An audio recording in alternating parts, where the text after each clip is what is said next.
And we are to our last question. What is your favorite hobby outside of work?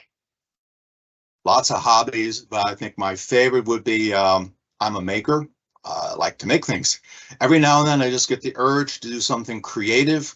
I work with many materials. I work with wood, metal, plastic, plaster, composites. Have my own little shop with lathes, mill, drill presses, saws, welders, various hand tools.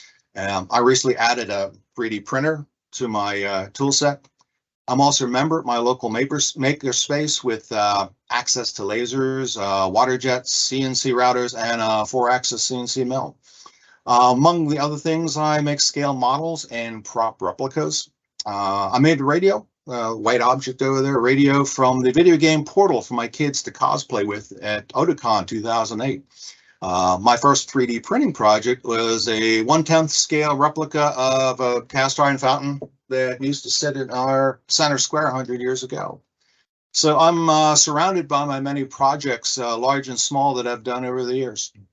That's amazing. Thank you so much. And thank you for taking the time to be here today. Thank you.